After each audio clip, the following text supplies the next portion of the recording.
why dreaming big is not always good.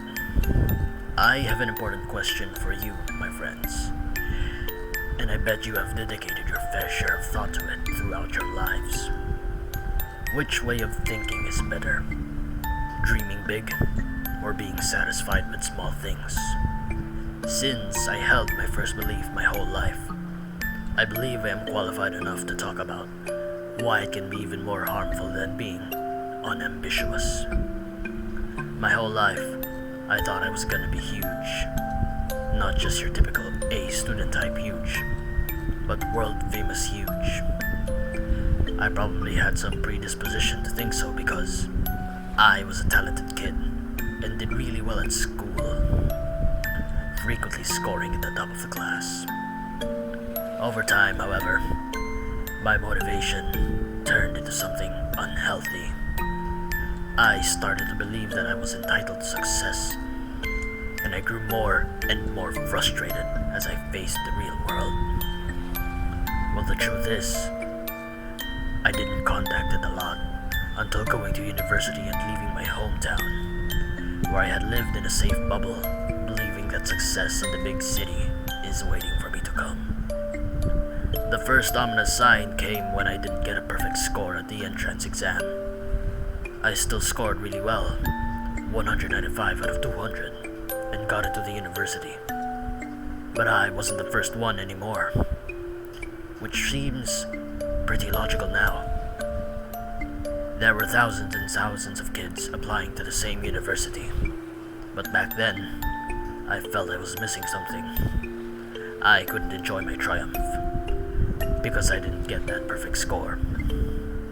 The pitfall, however, came almost 3 years when I first got 89 on an English exam, a subject I absolutely hated.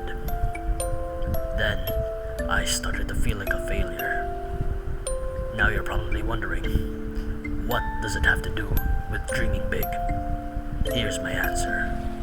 I always dream big, and this made me overlook small successes and feel entitled for admiration and victory. I believe you can guess what happened next. You're right. I grew more and more frustrated as I realized you have to work, and most often, work hard to achieve something that you wanted.